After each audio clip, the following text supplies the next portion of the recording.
Hai, kamu para penikmat podcast. Kamu punya impian gede dari podcastmu? Terus First Story bisa banget bantu kamu. Mulai dari F-Link, Dynamic Audio Insertion, sampai statistik yang komprehensif. Semua ada di First Story. Gak ketinggalan kamu bisa monetisasi podcastmu lewat iklan dari First Story Ads yang bisa kasih kamu penghasilan dari setiap place podcastmu. Yuk gabung sekarang dengan klik di firststory.me. Sekali lagi, klik di firststory.me. Mari kita bawa mimpi podcastingmu menjadi kenyataan.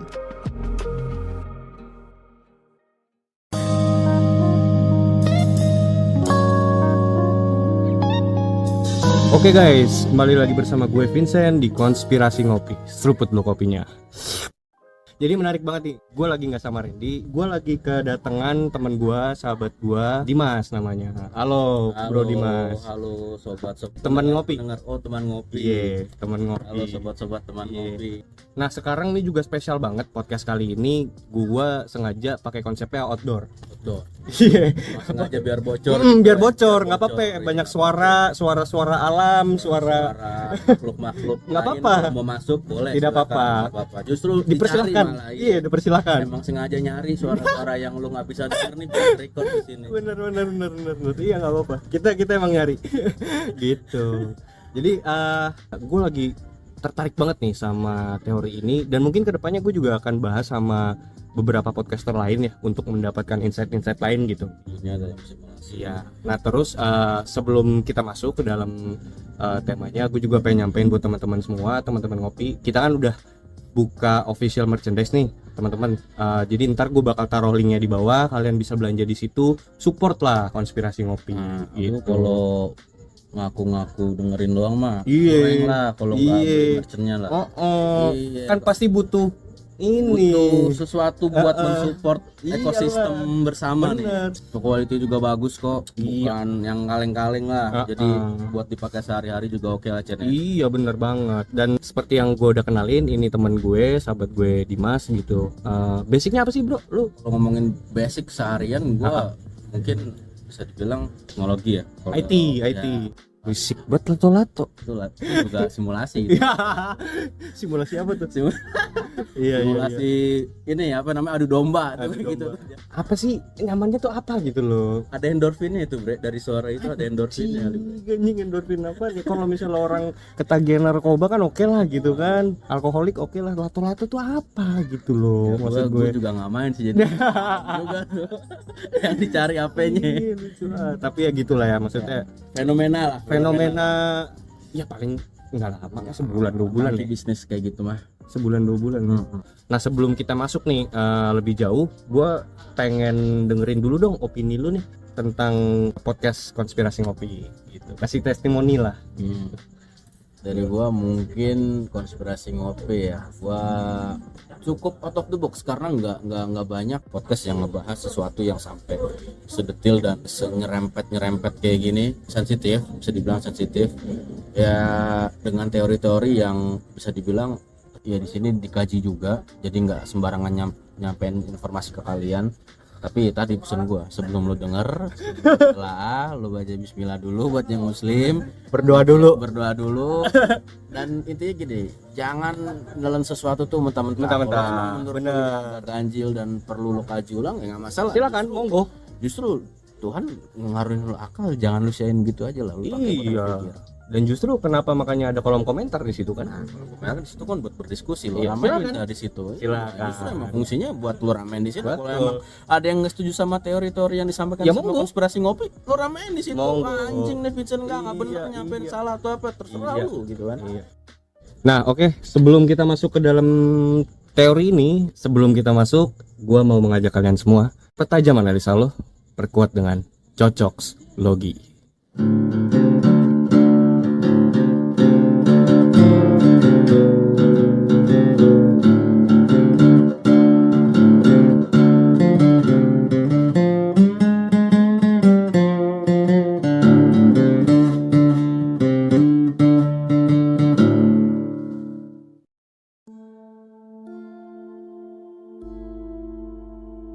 Teori ini kan sangat cukup menggunjingkan iman gue, dan ini teori yang udah sering banget gue pikirin gitu ya. Dan tadinya gue kira gue dong yang berpikiran seperti ini gitu.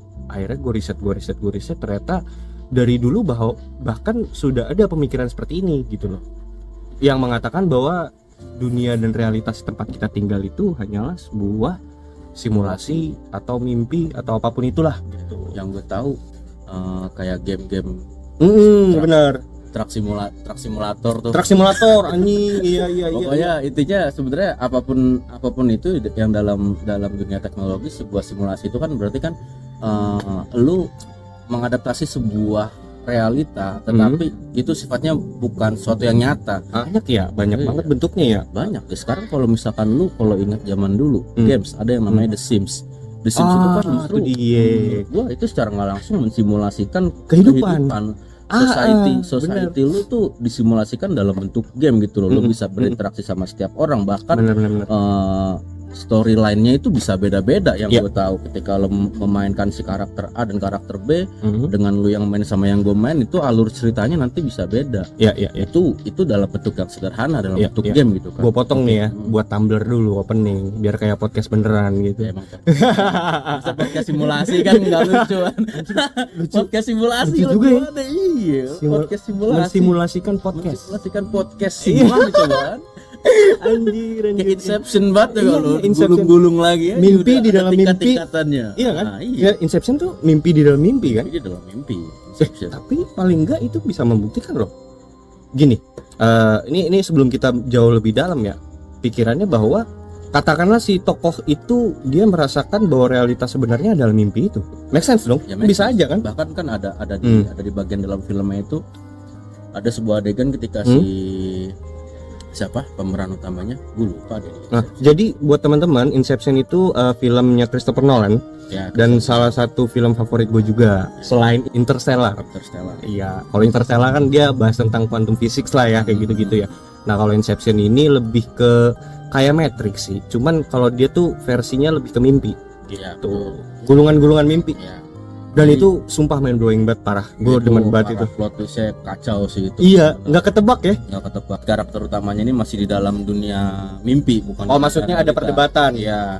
Jadi dia tuh intinya lagi nyari sebuah racikan ramuan atau something lah yang mana lu bisa deep sleep, totally deep sleep tuh selama berjam-jam. Tujuannya supaya nanti ketika si DiCaprio sama kawan-kawannya ini masuk ke tier mimpi yang berikutnya itu nggak keganggu sama kejadian-kejadian yang ada di dunia nyata. Iya, dunia nyatanya. Kayak gitu. I see. Nah, bahkan pada saat proses nyari ramuan itu dia dibawa ke dalam sebuah ruangan. Dalam ruangan itu tuh isinya orang-orang pada tepar semua, bro. Jadi isinya di situ orang-orang pada tidur semua dan orang-orang itu bahkan rela untuk nggak bangun, untuk nggak mau masuk ke dunia nyatanya karena di situ mereka menganggap dunia mimpinya dia atau dunia visual yang pada saat dia tidur itu lebih indah dari kenyataan dia kehidupan nyatanya. Jadi mereka nggak mau bangun atau terbangun dari mimpinya. Dia pengen menjalani kehidupan mimpinya selamanya. Artinya orang-orang ini memilih untuk tinggal di dunia mimpi tersebut.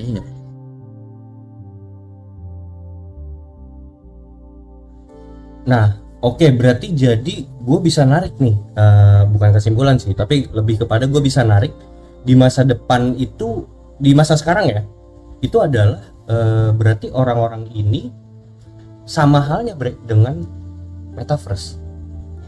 Iya dong, maksudnya kan kalau Inception itu kan mimpi, kalau metaverse itu adalah realitas yang berupa virtual gitu loh. Iya, karena kan sebenarnya justru mungkin menurut gua kan di metaverse itu kan banyak hal yang udah bisa lo lakuin ya. Transaksi apa jual beli item atau apapun udah bisa sebenarnya di metaverse. Bahkan ada yang ke depannya tuh kayak mall mau dibikin metaverse, jadi lu jadi lu bisa belanja tanpa harus datang ke wujud asli si mallnya, atau lu beli barang itu udah nggak perlu onsite ke mall atau kemanapun gitu kan. Lu tinggal pakai VR, lu masuk ke metaverse-nya, lu tinggal tunjuk-tunjuk, bahkan katanya bisa ntar barang nyampe sendiri gitu kan. Sama kayak kalau teman-teman ngopi tahu tuh ini film juga 2015 ya kalau nggak salah tuh, Ready Player One.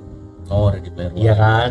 Bener gitu loh, kayak maksudnya di masa depan nanti orang tuh kayaknya nggak bakal jalan-jalan deh ke mall. belanja ke mall Karena- fisik gitu. Iya, karena sekarang gini aja dah, lu mainin game open world sekarang udah kayak mes banget kan.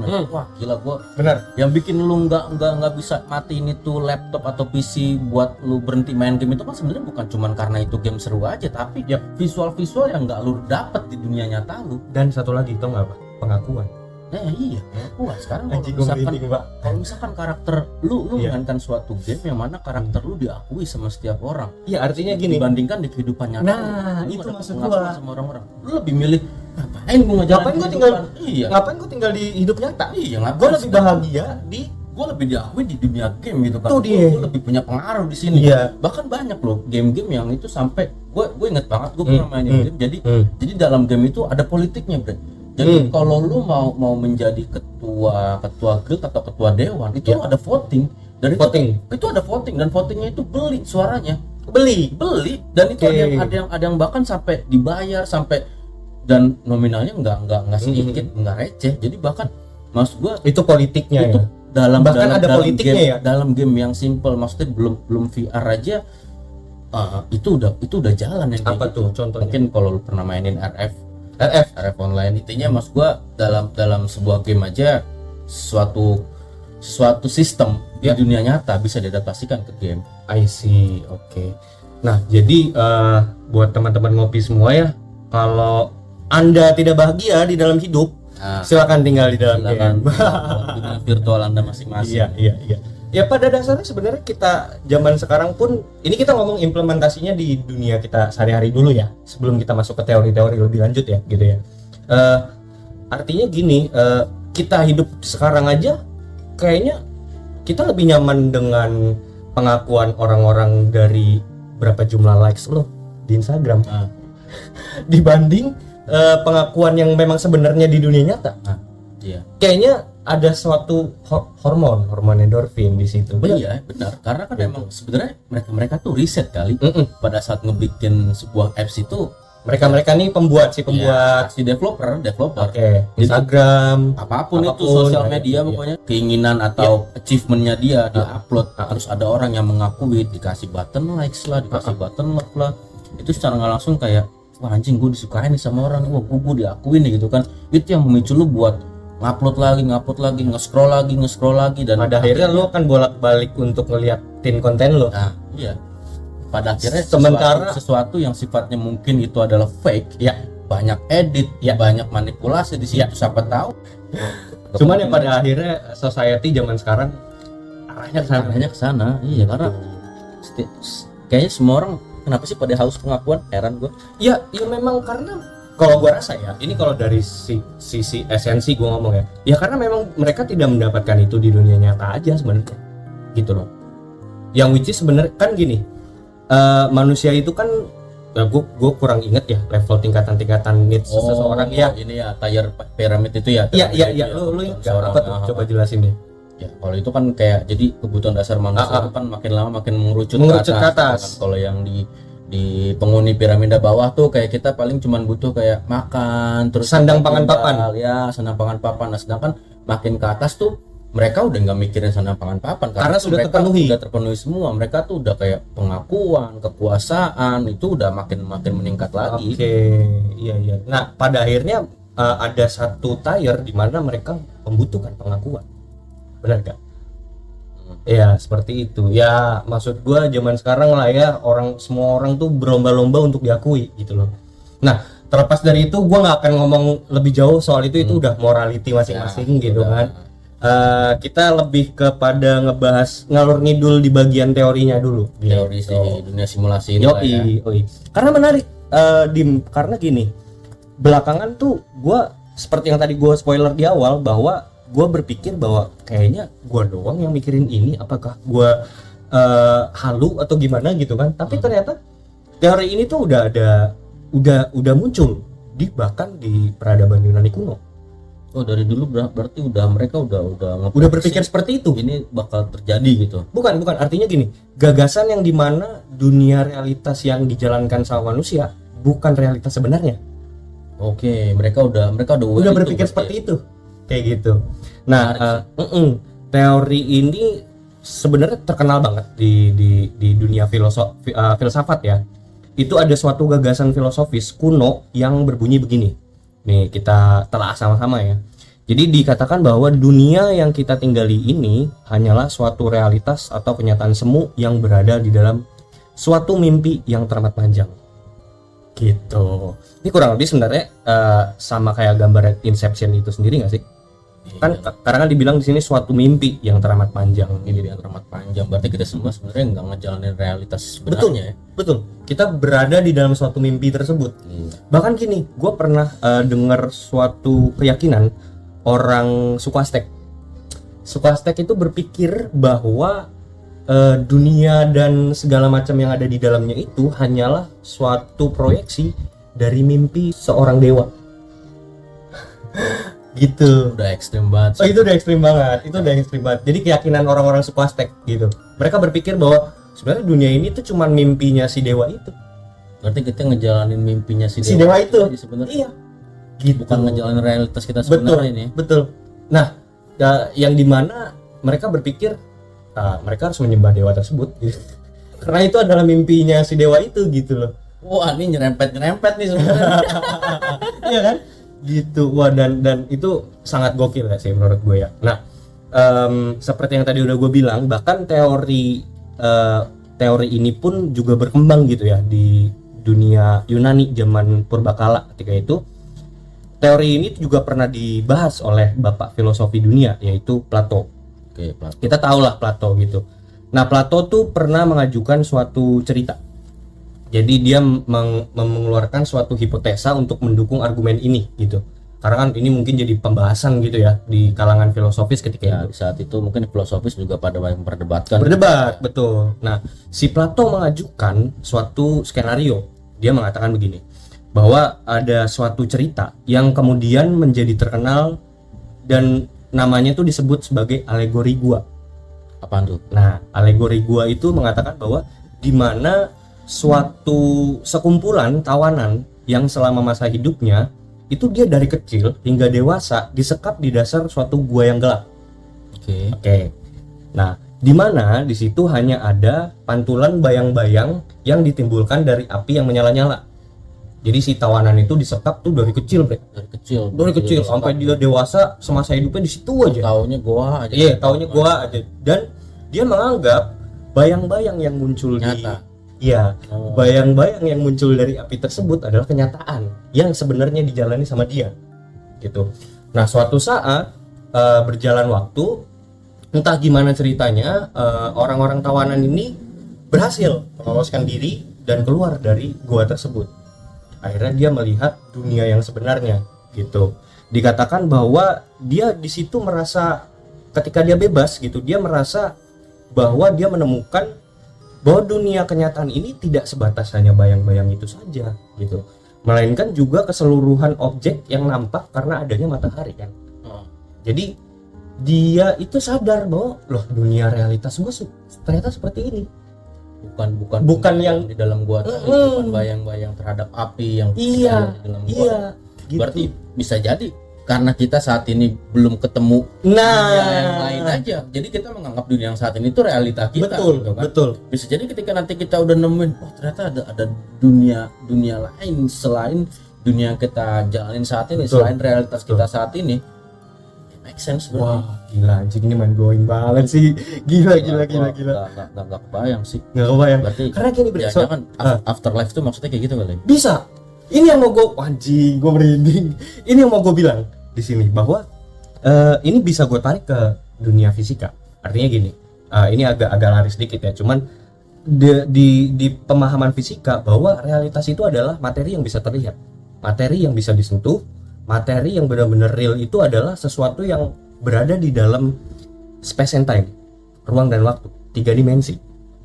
Artinya realitas sama dengan 3 dimensi. Itu yang manusia ketahui. Batasan saat ini sampai saat itu. Realita adalah seperti itu. Jadi batasannya 3 dimensi.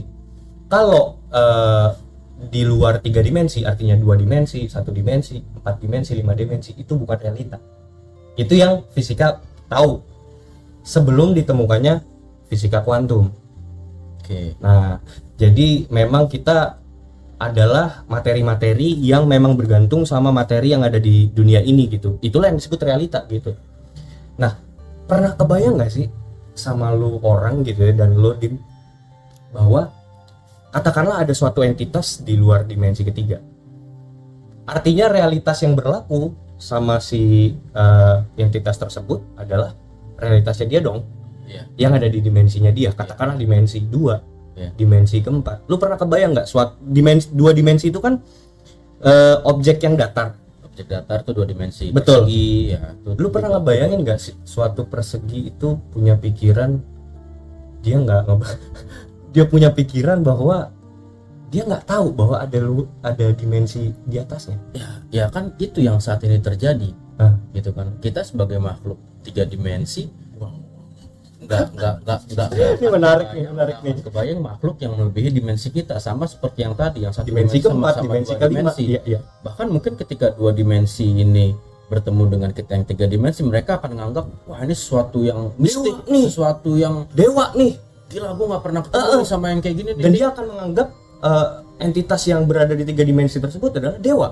Ya bisa dianggap Tuhan bahkan. Iya. Sama kayak kita yang mungkin 3 dimensi, ketika menemukan sesuatu yang sifatnya 4 dimensi, wah udah kacau nih pikiran, udah ngalem 4 dimensi, 5 dimensi, 6 dimensi gitu. Iya. Yang which is kalau mau kita tarik lagi ke ranahnya spiritual, di mana dikatakan bahwa adalah entitas Tuhan dan malaikat-malaikatnya berada di luar dimensi ketiga. Ya namakan aja lah dimensi keempat, kelima, keenam, ketujuh gitu. Iya. Artinya sebenarnya ya kita ini cuman manusia atau makhluk yang berada di dalam dimensi tersebut aja. Kita terkungkung di dalam box yang dinamakan 3 dimensi. Kita itu gitu. terbatas dalam sebuah dimensi ketiga, makanya kita nggak akan bisa ngebayangin kemampuan atau hal-hal apa aja yang bisa terjadi dalam dimensi di luar kita. Berarti dimensi keempat, dimensi kelima, dan dimensi seterusnya gitu. Makanya kenapa sebelum ditemukan fisika kuantum, orang-orang akan mengatakan hal-hal seperti itu halu dalam tanda kutip. Iya. Makanya halu, padahal sesuatu yang dianggap halu itu karena keterbatasan kita aja. Betul. Belum sampai buat kita buat belum sampai ke sana. Iya. Betul. Dan ini menarik nih, karena menariknya ini gue jadi agak melebar ya. Cuman menariknya gue sangat berterima kasih sih dengan Albert Einstein yang menemukan teori fisika kuantum ini, yang menyatakan bahwa ternyata materi itu tidak harus selalu tentang hal-hal fisik, tapi juga metafisik gitu. Nah ini yang coba sekarang lagi di dalam ini sama beberapa peneliti dan fisikawan lah gitu. Itu sih. Nah ada tambahan mungkin lo? Ya kalau misalkan kita ngebahas terkait dimensi tadi, lu kalau mungkin udah pernah nonton Interstellar, nah itu bakal lebih kacau lagi tuh analoginya. Karena kan mereka menganggap dimensi itu punya sifatnya masing-masing. Jadi kayak misalkan satu dimensi itu ya titik itu aja, titik sama garis, dia cuma punya sifat maju sama mundur. Terus ketika dia ada punya 2 dimensi, dia bisa maju mundur ke kanan sama ke kiri. Terus dia ketemu ada 3 dimensi, dia bisa ke atas sama ke bawah. Dan bahkan si 4 dimensi ini, jadi gue pernah ngelihat di YouTube kan video, jadi dia ngerancang sedikit simulasi terkait 4 dimensi. Oh, gue tahu. Dia tuh punya sifat kayak nembus gitu loh. Jadi menembus. Jadi dia dia berbentuk kubus gitu, atau balok. Lo kalau misalkan kayak nonton yang Avenger tuh Tesseract. Iya, itu kayak simulasinya 4 dimensi. Simulasi 4 dimensi. Itu kayak gitu. Jadi dia kayak punya sifat nembus. Jadi kalau misalkan lo kayak ngelihat setan atau apa, kok dia bisa nembus tembok, itu sifatnya dia berada di luar dimensi kita. Kita dimensi ketiga, makanya kita nggak akan kebayang. Sama kayak makhluk 2 dimensi nganggap 3 dimensi, kok lo bisa lompat ke atas naik gunung gitu kan. Sedangkan kita hanya bisa dia cuma punya sifat maju mundur kanan kiri aja. Dia punya sifat buat naik ke atas ke bawah. Betul. Kita punya sifat itu. Nah kita nggak akan kebayang sama makhluk di atas dimensi kita buat nembus. Anjir nih kok bisa nembus gitu kan ya, karena emang kita nggak terbatas. Kita terbatas ada tembok ini 3 dimensi, dia 3 dimensi, kita nggak bisa nembus. Gitu. Ya itu hukum fisikanya, dan hukum fisikanya seperti itu. Gilanya lagi itu video 1970. Oh. 1970, gue ingat banget. Itu jadi ternyata kayak program TV, Dim. Oh gitu. Iya, TV. Itu program TV, dan wow gitu loh orang-orang. Tahun 1970 ya. Iya. Dan maksud gua artinya gini loh. Kalau kita mau narik dari teori-teori yang di masa lalu tentang gagasan ini bahwa sudah ditemukan dari zaman Yunani kuno, berarti masih relevan sampai hari ini. Masih relevan. Teori ini Dan bahkan menurutku masih belum terpecahkan berarti sampai belum. saat ini. Makanya jadi perbincangan menarik dan Iya. bisa masuk konspirasi ngopi tentunya. Karena di sini kita membahas hal-hal yang memang ya masih di gray area lah gitu. Ya, Kita masih masih banyak zona abu-abunya lah, Yes. hal-hal kayak gini tuh. betul. Jadi ya namanya juga masih sebatas teori gitu kan. Betul, betul. Selama masih sebatas teori masih bisa dikaji dan belum ada sesuatu yang ini tuh udah fix nih kayak Betul, gini. betul. Kalau udah fix ya bukan teori namanya. Dan itu udah jadi fakta. jadi fakta gitu Betul. kan. Karena ini masih belum real faktanya seperti apa ya ini akan terus menjadi teori aja. Dan akan sangat relevan dengan konspirasi. Betul. Terkait yang tadi udah kita bahas, terus untuk simulasinya ini kan berkaitan sama yang tadi lo bilang Ya. dunia dalam simulasi. Iya, Nah, iya, iya. implementasi simulasi Ya. dunia dalam simulasi ini Ah. dari yang udah kita bahas sebelumnya, Aha. menurut lu Chen, Ah. saat ini tuh dunia yang kita jalanin saat ini, anggaplah ini realita kita gitu kan, realita yang terjadi saat ini ya seperti kehidupan kita sekarang. Lu ngejalanin hari-harian lu di kantor, keluarga dan lain sebagainya. Terus ketika lu menemukan sebuah simulasi yang menurut lu mungkin menarik buat lu jalanin, Ini menarik nih, bentar. Ini si Dimas ngebahasnya dari sisi IT ya. ya gua ada nyerempet ke teknologinya gitu. Siap. Gimana. Hipotesa lu gimana? Jadi ketika mungkin kedepannya akan ada sebuah simulasi yang lu bisa menjadi diri lu yang lain, Ya. dan lebih baik ketimbang dunia nyata lu sekarang, lu akan menetap di dunia Paham gua. visual itu atau Paham. atau lu hanya sebatas lu itu dunia halu, ngapain lu jalan Iya. mending lu jalan realita lu aja sekarang. Kalau gua menjawabnya gini, gua nggak akan ngejawab dari sisi gua ngejawabnya akan dari sisi manusia pada umumnya. Oke. Gitu, yang dimana sekarang kan lagi diwujudin metaverse ya kan. Mark ya. Zuckerberg dia menjual sesuatu yang sebenarnya bisa dikatakan itu adalah mimpi. Benar dong, dia jual mimpi itu. Jual mimpi sebenarnya. Gitu. Ya dari sekian banyak orang belum tentu juga lu setiap lu ngejalanin visual itu akan jadi lebih baik kan. Betul. Tapi dia berusaha meyakinkan bahwa dunia mimpi, dunia virtual tersebut adalah Lebih layak buat ditinggalin daripada dunia nyata lu sekarang. lebih nyaman. Itu yang bahaya menurut gua. Nah, jadi ada satu teori yang cukup menarik ya, Elon Musk gitu. Nah, iya. Nah, si filantropis ini menyatakan bahwa dia tuh memiliki obsesi dan keyakinan atas teori simulasi. Jadi bisa dikatakan simulasi dunia di dalam simulasi adalah agamanya. Iya, karena jadi keyakinan baru tuh ya. jadi dia meyakini bahwa sebenarnya hidup ini cuma simulasi gitu. Dia mengatakan begitu. Nah, itu beberapa statement yang dia keluarkan itu dilansir juga bahkan di CNN. Jadi berita CNN tuh pernah melansir bahwa teori Elon Musk yang meyakini tentang gagasan dunia simulasi. Nah, dia mengatakan bahwa kemungkinan manusia itu hidup dalam kenyataan yang sebenarnya adalah 1 berbanding miliaran. Dia lebih setuju dengan bahwa manusia itu hidup di dalam simulasi. Kata dia seperti itu. Nah, terus juga dilansir juga dari media lain, dia juga pernah menjelaskan bahwa teorinya itu lewat perkembangan video game. Dia bilang bahwa saat ini perkembangan video game itu sudah sangat berkembang gitu, hingga kelak di masa depan, ini dia ngomong ini di 2016. Di masa depan kita sebagai manusia itu tidak bisa membedakan yang mana virtual reality dan benar-benar kenyataan yang sebenarnya gitu. Dia mengatakan bahwa argumen terkuat bahwa kita berada dalam simulasi adalah sebagai berikut.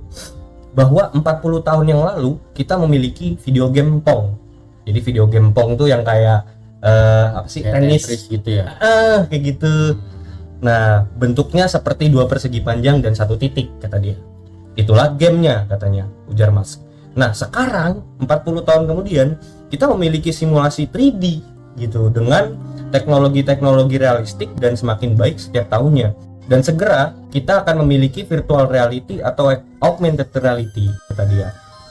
Jika Anda mengasumsikan peningkatan game dalam kadar apapun, maka game menjadi tidak dapat dibedakan dari kenyataan, kata dia. Itu menurut gue justru lebih kayak karena kalau lu udah menganggap dunia game itu sebagai realita lo tuh bisa eternal di dalamnya. Sekarang gini, emang sebuah karakter bisa dimatikan? Nggak bisa. Selama game itu masih ada dan selama playernya itu pun bahkan ketika udah nggak ada, itu si sosok karakter itu masih bisa dimainkan oleh orang lain. Jelas. Ketika let's say gini dah, ada sebuah game yang mana di dalam game tersebut lu menjalankan suatu peran gitu ya, dimana mungkin lu mainnya nggak cuma sendiri, keluarga lu ikut terlibat main di sana ya. Let's say di dalam game itu keluarga lu bisa menjalankan sebuah quest atau sebuah mission yang itu sifatnya bisa meningkatkan taraf hidup lu dari sisi finansial lu lebih terjamin gitu. Mungkin di dalam game itu sosok ayah lu lah yang udah bisa nge-build sistem apa gitu kan, nge-build suatu sistem yang itu bisa berdampak sama keberlangsungan game tersebut gitu. Nah terus sosok ayah lu meninggal di dunia nyatanya, tapi kan dalam game itu si ayah lu ini masih hidup, masih bisa berkontribusi gitu loh. Masih bisa menghasilkan sesuatu buat lu. Jadi sosok asli ayah lu oke, nggak masalah, nggak ada, tapi lu masih bisa interaksi sama karakternya. Yang mana karakternya ini ya karena dia simulasi, dia AI, artificial intelligence, dia bisa ngebaca karakter asli lu. Jadi lu secara fisik lu mungkin emang udah nggak bisa berinteraksi secara fisik, tapi secara game, secara karakter, sistem masih bisa. Secara sistem lah kita bilang, secara sistem masih bisa lo ajak berbicara. Masih bisa lo ajak. Artinya ada komunikasi dua arah di situ. Ada komunikasi di situ. Ada respon dan kenangan yang lo anggap mungkin itu sebenarnya udah hilang gitu. Tapi karena ada game yang kita anggap itu realita kita dan si karakter ini hidup, lo akan menganggap itu hidup selamanya. Jadi menurut gua yang dimaksud Elon Musk itu game itu berkembangnya sejauh mana ya, menurut gua bakal sampai ke titik itu sih menurut gua. Tapi sebenarnya gua lebih tertarik ke researchnya sih, Jadi gini, untuk ngejalanin game yang bisa dibilang secara grafik itu mumpuni, lo akan butuh resource, lo akan butuh sumber daya. Artinya di sini sumber daya, tenaga komputasinya. Nah, materialnya. Sekarang kalau misalkan lu nggak usah ngejalanin game, lu kalau misalkan tahu kayak mining crypto, itu dia butuh berapa banyak PC buat mining gitu kan. Sedangkan dia butuh resource apa? Listrik dipakai sumber listrik itu didapat dari mana? Kan ada berbagai macam, ada banyak cara kan, ada dari batu bara dan lain sebagainya. Nah sekarang kalau misalkan ada sebuah game yang mana dimainkan oleh seluruh manusia, umat manusia, dan itu sudah dianggap real, otomatis sistem ini harus terus bekerja dan nggak boleh mati gitu. Auto. Si sistem ini nggak boleh mati, karena ketika sistem ini mati ya lu akan nganggap lu mati juga, karena lu udah nggak mau ngejalanin dunia nyata lu cuma mau ngejalanin dunia virtual lu aja di dalam game tersebut. Otomatis lu membutuhkan resource daya yang lebih dari yang saat ini kita punya. Berarti di sini kendala yang masih kita mentok di situ ya. Kita mentok di situ. Kita mungkin di sumber daya teknologinya, tapi sumber dayanya untuk bisa mempertahankan si sistem ini terus berjalan itu belum energi berarti. Energinya. Sumber energi. Iya, nggak heran sih kalau misalnya si Elon Musk itu punya mimpi sampai ke Mars ya. Artinya ya mungkin memang dia ingin mencari sumber daya lain gitu kan. SpaceX ya. Jadi gini, kalau menurut gua dia bilang mencari kehidupan lain di Mars. Ya, menurut gua bukan mencari kehidupan lain di Mars, dia mencari energi lain di Mars supaya bisa mensustain apa yang sudah ada di bumi. Karena fisik kita sebenarnya secara biologikal itu nggak bisa hidup di luar, kita cuma bisa hidup di bumi. Tapi dia mau bikin eternal. Gimana cara bikin eternal? Ya udah kita bikin virtual. Tapi kalau lo bikin virtual, energi yang kita punya saat ini di bumi nggak bisa mumpuni, nggak bisa buat menopang sistem atau game atau virtual tersebut buat nyala terus menerus. Adanya di mana? Di luar. Cari keluar.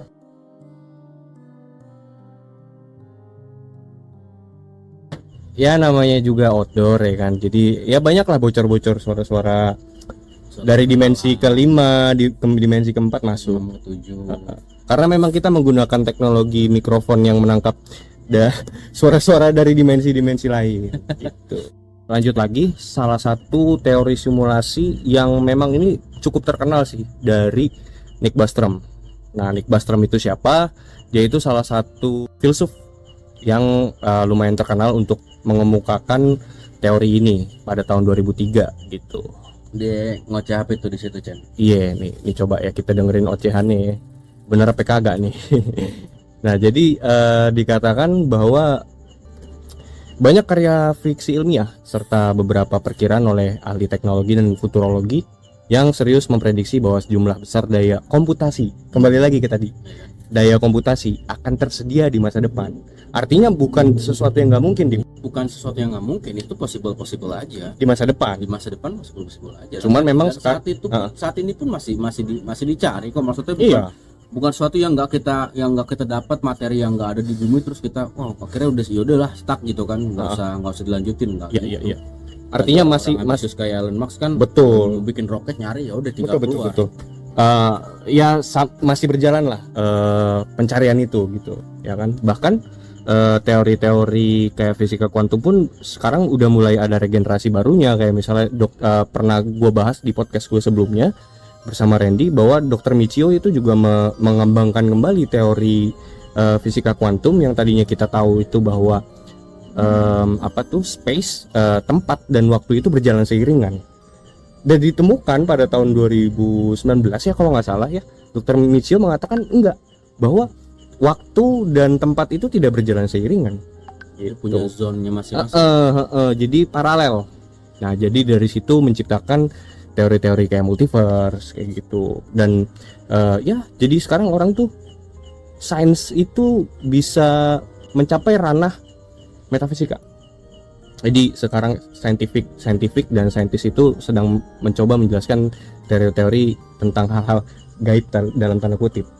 Sebenarnya sesuatu yang disebut gaib atau metafisik itu kan penyederhanaan penyebutan kita aja, karena mungkin kita mentok kita menyebut apa sesuatu yang lu nggak pernah lihat, sesuatu bisa nembus dan lu melihatnya, ya, akhirnya lu bilang ya udah itu makhluk gaib gitu. Padahal mungkin sebenarnya ada teori di balik itu. Betul.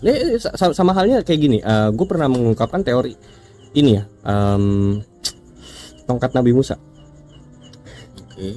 Tongkat Nabi Musa, orang bilang wah magic, gaib. Ya, siapa tahu itu teknologi, iya dong. Apalagi zaman Firaun katanya kan peradaban Mesir canggih-canggihnya kan? Ya siapa tahu itu teknologi. Hanya memang alih-alih sihir ketika itu tidak bisa menjelaskan aja secara saintifik gitu loh.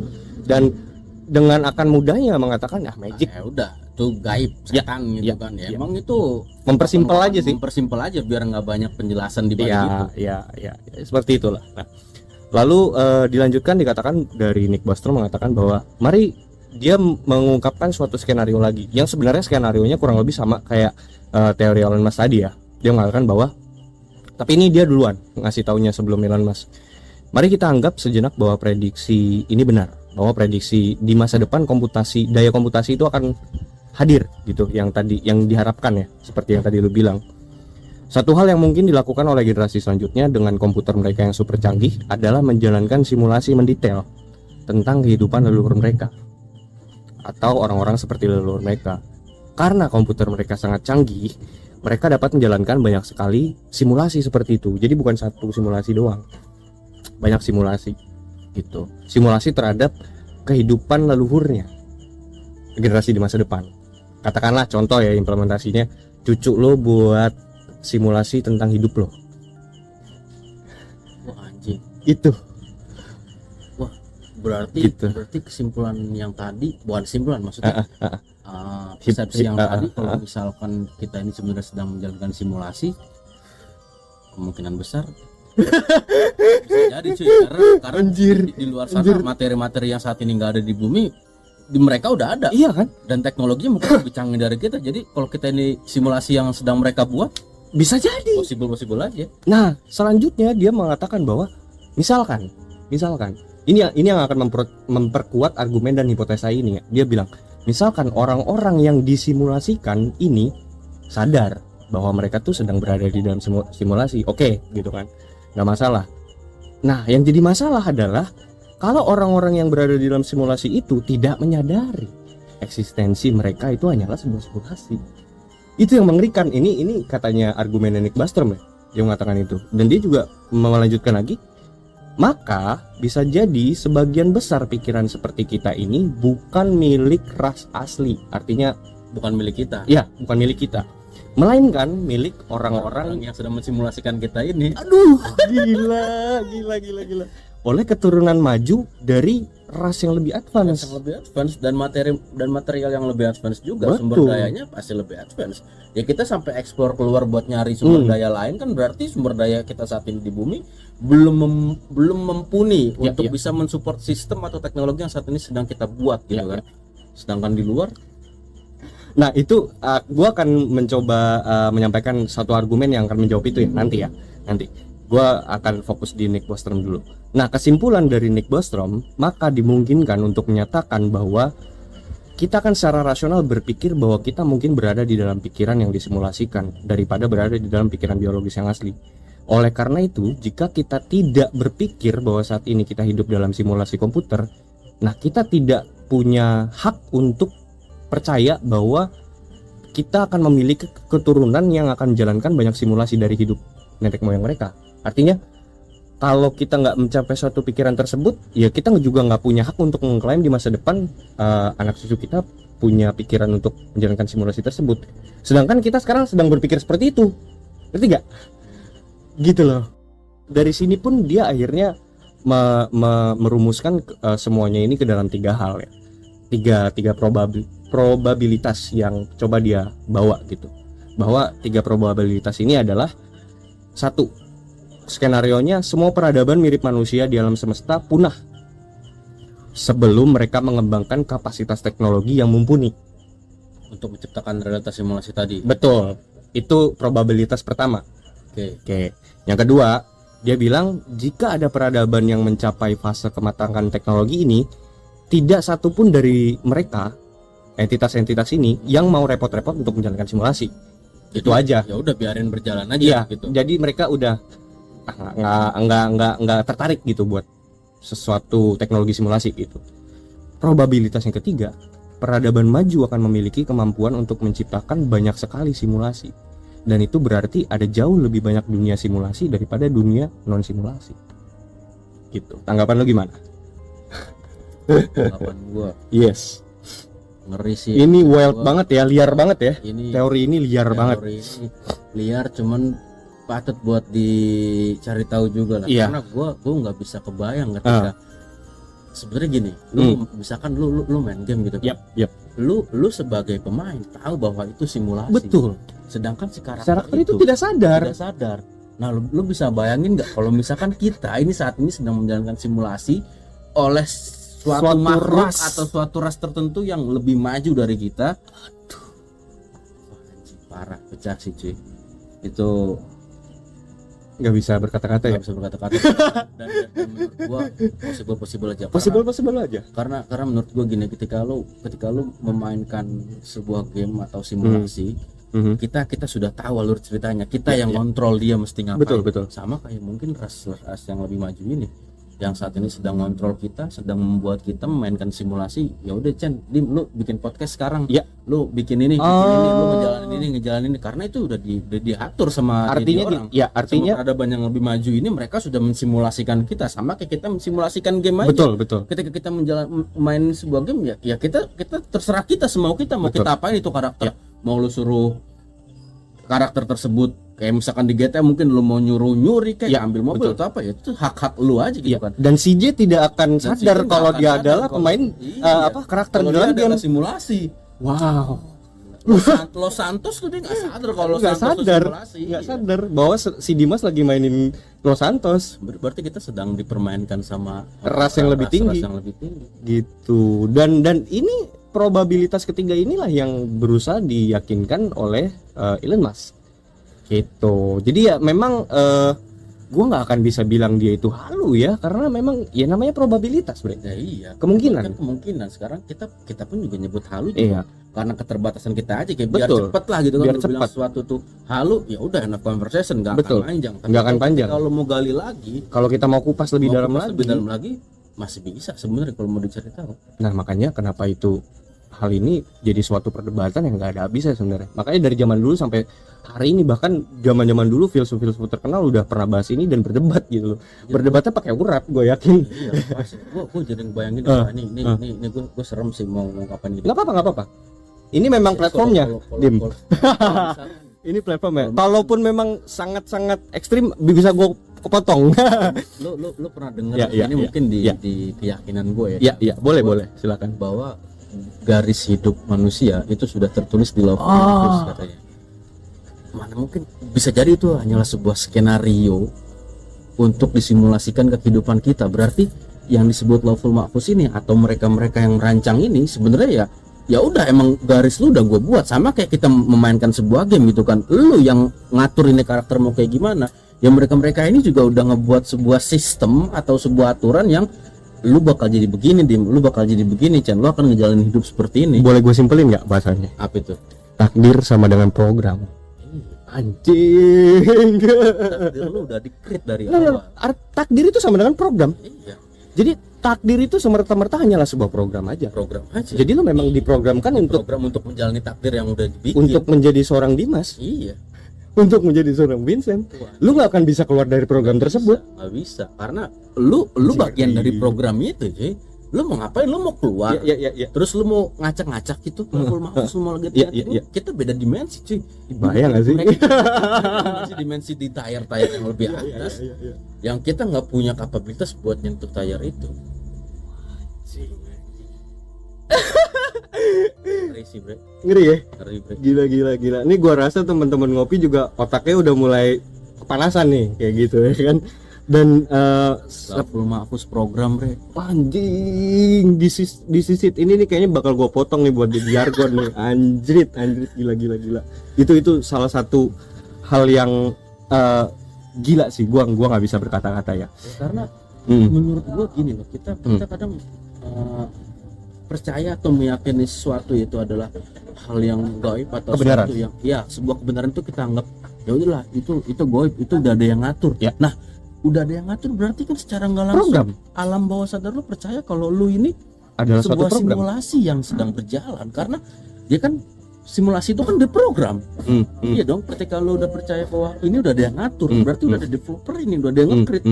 Ya lu tinggal ngejalanin aja karena lu udah bagian dari sistem program tersebut. Ya artinya sangat jelas bahwa sebenarnya dari gua susah banget ngomongnya kalau dari sisi agama ya. Tapi maksudnya berarti orang-orang yang percaya kepada suatu kepercayaan itu adalah suatu orang yang percaya kepada program. Nah, jadi ada suatu hipotesa juga yang dikeluarkan sama seorang ahli di bidang komputer nih. Nah, ini ranah lu sebenarnya. Si Rizwan Park namanya. Rizwan Park itu seorang ahli di bidang komputer dan desainer video game dia, yang menerbitkan buku pada tahun 2019 berjudul The Simulation Hypothesis gitu. Jadi dia mengembangkan teorinya Nick Bostrom tadi yang tahun 2003 dikembangkan sama dia menjadi, dia mengatakan bahwa saya akan membahas seorang fisikawan yang sangat terkenal, John Wheeler namanya. Dia adalah salah satu fisikawan terakhir yang bekerja dengan Albert Einstein dan banyak fisikawan besar pada abad ke-20. Kredibel berarti. Oke. John Wheeler mengatakan bahwa fisika pada awalnya dianggap sebagai studi tentang benda-benda fisik. Bahwa segala sesuatu dapat direduksi menjadi partikel. Inilah yang sering disebut model Newtonian. Tapi kemudian ditemukanlah fisika kuantum dan kami menyadari bahwa segala sesuatu adalah hamparan probabilitas dan sebenarnya bukan objek fisik. Ini kan berarti fisika itu menemukan bahwa yang tadi seperti gue bilang, realitas itu terbatas di fisik aja, gitu. Nah, pada penemuan selanjutnya John Wheeler menemukan bahwa pada level inti semuanya hanyalah informasi. Semua hanyalah data. Semuanya berdasarkan bit. Jadi dia kalau muncul di banyak interview tuh dia akan selalu bilang kayak gini, bre. Itu dari bit. Dia ngomong kayak gitu-gitu mulu. Dari bit. Iya, bit itu sama dengan data. Atau apa sih bahasanya tuh kalau data terkecil tuh apa sih? Ya bit, benar. Bit ya? Oh iya, kilobyte, megabit, bit ya. Sebenarnya yang dibilang bit ini bakal 1 SKS ini, 3 SKS malah ini sebenarnya. Anjir. Kalau mengulik terkait bit ini kan, karena kalau lo berbicara bit sebenarnya itu ya sorry gue potong nih, gue juga mau ngepromoin juga nih, Dimas nih nanti bakal buat podcast ya, podcast apa namanya, teknologi. Iya, jadi ngebahas apa tuh? Intinya gue di situ ngebahas teknologi, cuman mungkin ada bumbu-bumbu atau ada segmen-segmen yang emang ngebahas lebih detail ke perkembangan teknologi juga, terus isu-isu sosial yang mungkin berkaitan sama teknologi, sama ada segmented yang mana namanya humanoid. Itu maksudnya mungkin ya lu sebagai manusia nggak usah lah terpaku sama teknologi, terus ada dunia lain yang mungkin bisa lo explore. Oke, jadi artinya intinya podcastnya bicara tentang dunia IT aja ya. Oke. Gue emang encourage teman-teman juga, nanti kalau misalnya ini udah rilis belum? Masih mungkin materi udah ada, cuman beberapa record udah ada tapi belum gua upload tadi sih. Siap. Jadi ditunggu aja teman-teman ngopi, ketika nanti rilis kita buru-buru datang ke platformnya. Ntar mungkin keluar di Noise atau di Spotify, kita subscribe. Oke, thank you sobat ngopi. Thank you. Gitu. Oke, kita lanjut tadi. Lanjut ke beat ya. Iya, beat yang punyanya John Wheeler ini nih. John Wheeler ngomongin beat itu sebenarnya apaan sih? Sebenarnya kalau kita berbicara beat itu sebenarnya sebuah binary, 0 sama 1. Wah, ini menarik nih. Karena ketika lu berbicara 0 sama 1 ini, kalau lu bilang itu sebuah beat, ya benar, kita itu semuanya bergantung sama beat. Bukan bergantung, maksudnya semua itu terjadi karena adanya beat ini, si 0 sama 1 ini. Sebenarnya kalau mau ditarik bakal ada filosofinya lagi. 0 itu melambangkan kematian, 1 itu melambangkan kehidupan. Makanya kenapa binary code itu 1010 kayak gitu kan? Iya, binary itu. Gua kurang ngerti sih soal itu. Nah iya. Sekarang kalau misalkan kita udah ngebahas komputer dan di situ dibilang bit, karena emang yang dibaca data binary, data 10 tadi itu yang nanti bakalan terinterpretasi di sebuah sistem komputer yang dan mana akan menjadi sebuah program dan menjadi sebuah sistem yang akan berjalan. Itu yang dibilang bit. Itu semua the bit ya, emang bener 01. Emang segala sesuatu dasarnya dari sana adalah beat gitu. Nah, ternyata yang mengungkapkan itu adalah John Wheeler ya. John Wheeler gila. Dan tapi sebenarnya itu bukan bidang dia. Dia fisikawan. Tapi udah aware ke sana ya. Iya. Wow, gitu. Dan gue lanjutin ya. Jadi dia mengatakan, ini belum selesai nih John Wheeler ngomong beat itu merupakan gagasan bahwa apapun yang kita lihat sebagai fisik sebenarnya adalah hasil dari potongan-potongan informasi atau data gitu. Lanjutnya lagi dia bilang dia secara tidak langsung sedang menjelaskan tentang gagasan awal sebuah komputer kuantum. Jadi si Rizwan Firk mengambil kesimpulan dari apa yang disampaikan oleh si Wheeler tadi. Saya akan mengatakan bahwa jika dunia tidak benar-benar fisik, jika didasarkan pada informasi, maka penjelasan yang lebih sederhana mungkin sebenarnya adalah bahwa kita berada dalam simulasi yang dibuat berdasarkan ilmu komputer dan informasi tersebut. Nah, dari sini gue mau ngejawab tadi soal resource yang belum kita temukan. Dan kalau kita ngomong di luar angkasa, berarti kan ada alien bla bla bla gitu kan. Nah, hipotesanya gini, mungkin alasan kita belum bertemu alien adalah kapasitas RAM yang ada untuk menjalani simulasi hidup kita hanya cukup untuk satu peradaban di bumi, sehingga tidak ada alien karena memang tidak masuk aja, kapasitas memorinya udah penuh, jadi nggak akan bisa achieve sampai ke sana gitu. Iya. Dan atau alien sudah jauh lebih pintar dari manusia untuk terlepas dari jerat dunia simulasi ya, atau mereka sudah menjalani hidup lebih lama dari kita, dan bahkan mungkin bisa jadi dia yang menjalankan simulasi. Iya, bahkan mungkin mereka yang sedang mensimulasi kehidupan kita sekarang. Waduh, anjing, ini bahaya banget sih nggak sih?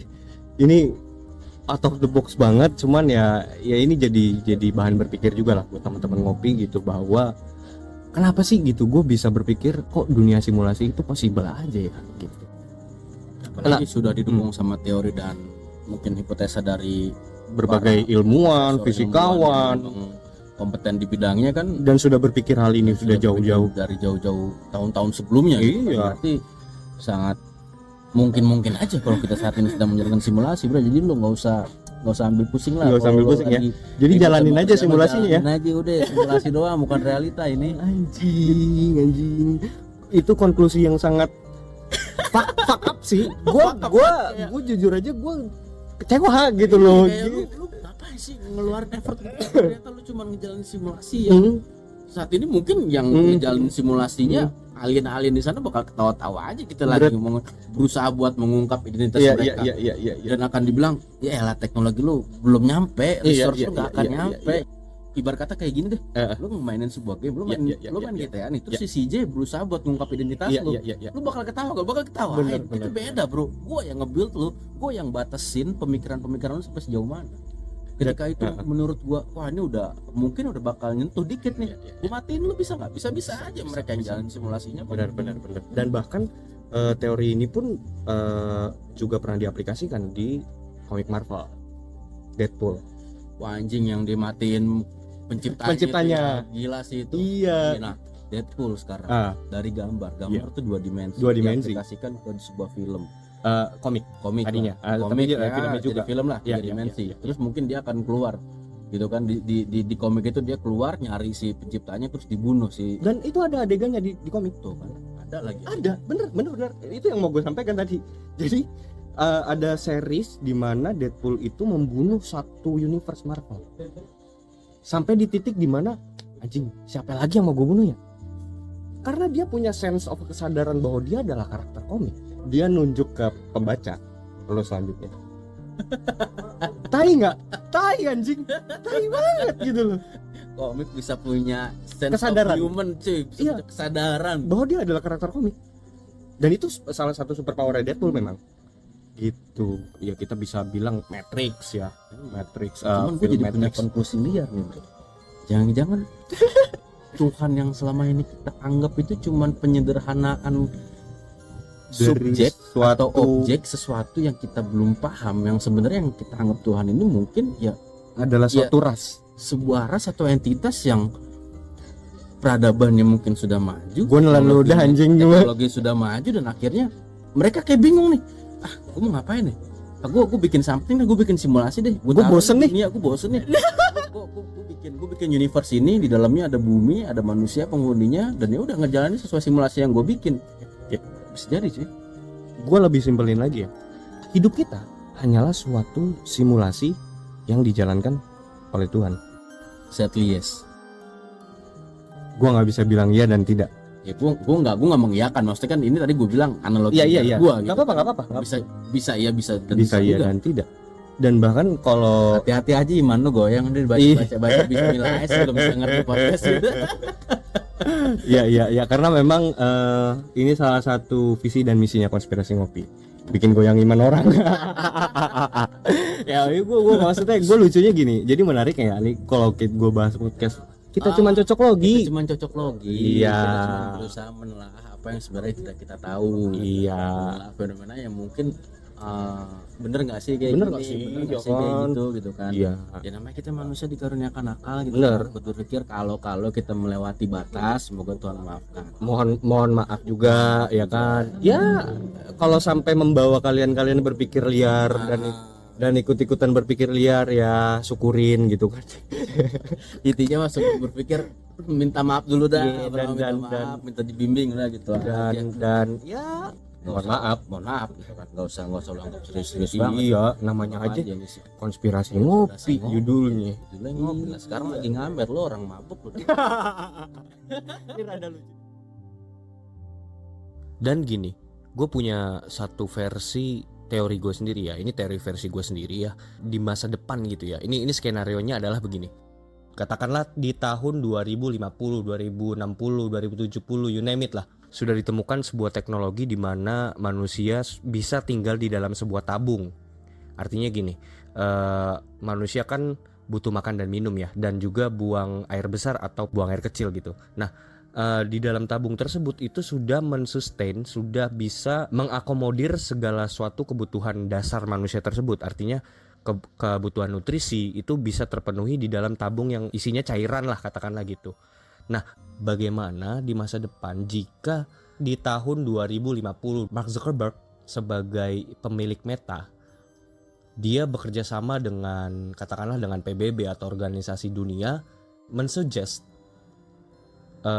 bangsa-bangsa yang ada di dunia, di seluruh negara, setiap bayi yang baru lahir itu wajib menggunakan VR, menggunakan kacamata VR. Jadi si bayi itu harus menggunakan VR. Katakanlah ada kebijakan seperti itu karena dia wajib menjalani hidupnya di dalam virtual reality tersebut. Bayi itu berada di dalam tabung tersebut dan dia tidak keluar dari tabung tersebut. Nah, katakanlah skenario tersebut berjalan sampai si bayi tersebut sampai tumbuh dewasa. Nanti ketika sudah dewasa, menurut si bayi itu, dari sudut pandang si bayi itu, kenyataan yang sebenarnya versi dia yang mana? Yang berada di dalam VR tersebut atau realitas yang dijalankan oleh para ilmuwan yang sedang menjalankan simulasi untuk si bayi tersebut. Itu.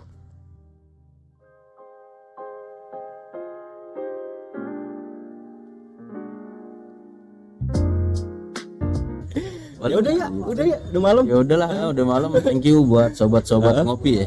Yoi. Buat konspirasi ngopi semoga Promo dulu dong. semoga makin sukses. Terus buat merchandise-nya ya lu belilah gitu kan. Emang lu pendengar setia. Emang ngopi nggak beli? Emang ngopi nggak beli itu. Masa ya lu ngopi beli bajunya enggak gitu kan sekalian. Konspirasi ngopi merchandise bisa lu beli di mana, Chen? Tokopedia. Ya, Tokopedia. Langsung lah mampir dah. Oke, thank you sobat ngopi. Konspirasi ngopi, seruput dulu kopinya.